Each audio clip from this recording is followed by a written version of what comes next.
নমস্কার, আমি doctor Akash Chatterjee, the wellness clinic থেকে বলছি। আজ আমরা এমন একটা টপিক নিয়ে আলোচনা করতে যাচ্ছি যেটা একটা বর্তমান যুগে একটা সাধারণ মানুষের কাছে অনেক বড় এবং কমন একটা প্রবলেম, সেটা হচ্ছে হাঁটুর ব্যথা বা নি পেন। তো এখন অনেকেই ভাবেন যে হাঁটুর ব্যথা বা নি পেন হলে অপারেশনই বোধ হয় শেষ সমস্যার সমাধান, কিন্তু একদমই তা নয়। বর্তমানে আধুনিক ফিজিওথেরাপি চিকিৎসার মাধ্যমে অপারেশনের আগেই আমরা হাঁটুকে বা হাঁটুর জয়েন্টের যে প্রবলেম তাকে সমাধানও করতে পারি এবং হাঁটুর অপারেশন থেকে হাত থেকে বাঁচতেও পারি। তো আজ আমরা সেটাই জানবো যে হাঁটুর ব্যথা কী এবং তাকে কিভাবে অপারেশনের আগেই রোধ করা সম্ভব। এরপর আমরা জানবো যে হাঁটুর ব্যথা কেন হয়। তো সেটা বুঝতে গেলে আমি আমার এখানে এক্স রে দেখাচ্ছি। এই যে এক্স রেটা, এটা একটা ফিমেল পেশেন্টের এক্স। এই যে জয়েন্টটা, এটাকেই ওভারঅল নি জয়েন্ট বলা হয়। এটা এইটি ভিউর মাধ্যমে আমরা দেখছি, মানে সামনে পিছনে দেখা যাচ্ছে যেটা। আর এই যে নিচের জায়গাটা, এটা হচ্ছে যে ল্যাটারাল ভিউ, যেটা আমরা সাইড থেকে দেখি। তো কাজেই এই বোনটা বা আমি যদি এই সাইডে দেখি, এই দুটো বোন এবং এই ছোট বোন, এই তিনটের জাংশনকে ওভারঅল একটা নি জয়েন্ট বা হচ্ছে যে হাঁটুর জয়েন্ট, যেটাকে অ্যাকচুয়ালি সাধারণ ভাষায় বলা হয়, সেটাই হচ্ছে নি জয়েন্ট। তো এই দুটো জয়েন্টের মাঝে যদি কোনো প্রবলেম থাকে বা গ্যাপ কমে যায়, সেক্ষেত্রেই পেশেন্ট নি জয়েন্ট পেন বা হচ্ছে হাঁটুর ব্যথার সমস্যা ফিল করে। এছাড়া আরও বিভিন্ন রকম কারণের জন্য আমাদের হাঁটুর ব্যথা হতে পারে।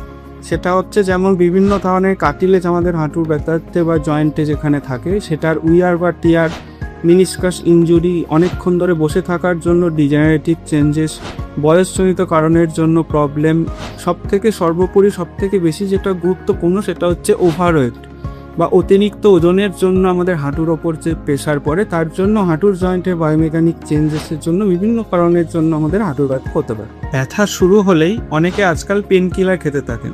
এতে কি হয়, আমাদের যে প্রবলেমের সিমটমস তাতে সাময়িক সমাধান হলেও তার মূল কারণ বা কোর রিজিয়নের পেনের কোনো উৎস আমরা খুঁজে বের করতে পারি না। তো আমাদের কাজ হচ্ছে মূল কোর রিজিয়নে গিয়ে এই পেনের উৎসকে খুঁজে বের করা। হাঁটুর ব্যথা হলে পেশেন্টের ক্ষেত্রে বা পেশেন্ট কী ধরনের সিমটমস দেখতে পারে। প্রথম হচ্ছে হাঁটুর একটা ফোলা ভাব, দ্বিতীয়ত হচ্ছে হাঁটুর চারপাশে একটা ব্যথা অনুভব করা, সিঁড়ি দিয়ে ওঠার সময় বা সিঁড়ি দিয়ে নিচে নামার সময় একটা পেন ভাব, বা নর্মাল হাঁটার সময় ওয়াকিংয়ের টাইমে একটা পেন ভাব।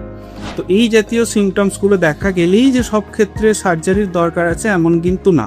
নর্মাল কনভেনশনাল ফিজিওথেরাপি ট্রিটমেন্টের মাধ্যমে আমরা সেই জয়েন্টকে বাঁচাতে পারি এবং পেন ফ্রি করে তাকে নর্মাল অ্যাক্টিভিটি অফ ডেইলি লাইফেও ফেরাতে পারি। ফিজিওথেরাপি বা কনভেনশনাল পেইন ম্যানেজমেন্টের মাধ্যমে আমরা কিভাবে এই পেইনটাকে দূর করি। আমাদের প্রথম উদ্দেশ্য বা শর্ট টার্ম গোল হচ্ছে এই যে হাঁটুর ব্যথা, একটা নার্ভনেস বা একটা পেন ভাব, সেটাকে কম করা। দ্বিতীয়ত ওইখানে যে প্রদাহ বা একটা জ্বালা টাইপের ভাব, সেটাকে অনেক কম করা। প্রয়োজনে সার্জারি বিলম্বিত বা সার্জারি না করা ওকে অনেক দেরি করে দেওয়া। এবং তৃতীয়ত সব কিছুর মাধ্যমে আপনার জীবনযাত্রার মানকে উন্নত করা উইদাউট এনি সার্জারি বা উইদাউট এনি ইনভেসিভ মেথড। হাঁটুর ব্যথা বা নি পেন হলে সেক্ষেত্রে একজন ফিজিওথেরাপি চিকিৎসকের মেন ভূমিকাটা কোথায়? সেটা হচ্ছে হাঁটুর ব্যথা বা পেনটা শুধুমাত্র কম করলেই হবে না, সাথে সাথে ওই হাঁটুর পাশে বা নি জয়েন্টের পাশে যত মাংসপেশি বা মাসেলস আছে তাদেরকে যথেষ্ট এবং সঠিকভাবে স্ট্রেংথ ট্রেনিং করানো, গেট ট্রেনিং করানো, মোবিলিটি এক্সারসাইজ বাড়ানো এবং তাদের অ্যাক্টিভিটি অফ ডেইলি লাইফে ফেরানো। এটাই হচ্ছে ফিজিওথেরাপি চিকিৎসকের মুখ্য ভূমিকা। আধুনিক ফিজিওথেরাপি চিকিৎসায় একজন ফিজিওথেরাপি চিকিৎসক যেভাবে নি পেনকে কমাতে পারে বা অ্যাডভান্স যে পেইন টেকনোলজি ইউজ করে, সেটা এখন হাঁটুর ব্যথার ক্ষেত্রে অনেকভাবেই গুরুত্বপূর্ণ। শেষে ক্ষেত্রে আমরা কী জিনিস ইউজ করতে পারি? আমরা মেনলি দুটো জিনিস ইউজ করতে পারি, এক মেশিনারি পার্ট, দুই ম্যানুয়াল পার্ট। সেক্ষেত্রে মেশিনারি পার্টের ক্ষেত্রে আমরা হাই ইন্টেন্সিটি এবং লো ইন্টেন্সিটি লেজার, সাথে মায়োফেসিয়াল পেন রিলিজের জন্য বিভিন্ন ধরনের high, medium and low frequency current therapeutic ultrasound, এবং বর্তমানে আমরা নি জয়েন্ট ডিকম্প্রেশন থেরাপির মাধ্যমে নি জয়েন্টের পেন অনেকভাবে কম করতে পারি। তা ওয়েলনেস ক্লিনিকে আমরা রোগীর অবস্থা বা কন্ডিশন অনুযায়ী পার্সোনালাইজড ট্রিটমেন্ট প্ল্যান তৈরি করে থাকি। হাঁটুর ব্যথা বা নি জয়েন্ট পেনের ক্ষেত্রে সবথেকে বেশি গুরুত্বপূর্ণ যে জিনিসটা সেটা হচ্ছে বডি ওয়েট বা ওজন। আপনার বডি ওয়েট বা ওজন যত বেশি হবে হাঁটুর ওপর প্রেশার তত বেশি আসবে, হাঁটুর ওপর চাপ তত বেশি হবে এবং পেন তত বেশি আপনি ফিল করবেন। কাজেই আপনার ওজন যদি আমি 5 থেকে 10% কমিয়ে ফেলতে পারি সেক্ষেত্রে অটোমেটিক্যালি সাধারণত হাঁটুর ব্যথা অনেকটাই কমে যায় এবং রিলিফ পাওয়া যায়। কখন আপনি একজন চিকিৎসকের কাছে পরামর্শ নেবেন বা যাবেন? যদি আপনি দেখছেন যে আপনার হাঁটুতে একটা প্রদাহ বা জ্বালাভাব অনুভব হচ্ছে, আপনার হাঁটুতে পেন ফিল হচ্ছে, সিঁড়িতে উঠতে গেলে বা সিঁড়ি দিয়ে নামতে গেলে অসুবিধা হচ্ছে এবং এতটা পেন যে আপনার রাত্রে ঘুম নষ্ট হয়ে যাচ্ছে, ঘুম খুলে যাচ্ছে, সেক্ষেত্রে আপনার অবশ্যই যত দ্রুত সম্ভব একজন চিকিৎসকের বিশেষজ্ঞের পরামর্শ নেওয়া জরুরি।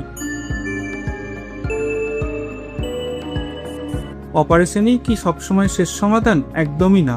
অপারেশনে যাওয়ার আগে যদি আমরা সঠিকভাবে এবং সঠিক সময়ে ফিজিওথেরাপি ট্রিটমেন্ট সাথে পেন ম্যানেজমেন্ট, লাইফস্টাইল মডিফিকেশন এবং অ্যাক্টিভ মোবিলাইজেশনের মাধ্যমে বিভিন্ন অ্যাক্টিভিটি করে থাকি, তাহলে আমাদের অপারেশন যতটা এড়ানো সম্ভব ততটাই আমরা এড়িয়ে দিতে পারি।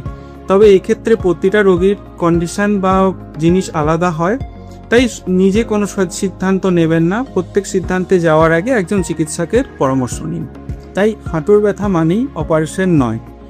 অনেক ক্ষেত্রে অনেক রোগী আধুনিক ফিজিওথেরাপি চিকিৎসা এবং পেইন ম্যানেজমেন্ট করে সফলভাবে আধুনিক জীবনযাপন করছেন এবং অনেক ক্ষেত্রে সফলও হয়েছেন। তাই আপনার বা আপনার পরিবারের যদি কারোর এরকম টাইপের কোনো নি পেন বা হাঁটুর ব্যথা এরকম ফিল করছেন বা জানেন, সেক্ষেত্রে দ্রুত একজন পরামর্শকের পরামর্শ নিন। ভিডিওটি ভালো লাগলে লাইক, শেয়ার এবং সাবস্ক্রাইব করতে ভুলবেন না। নমস্কার।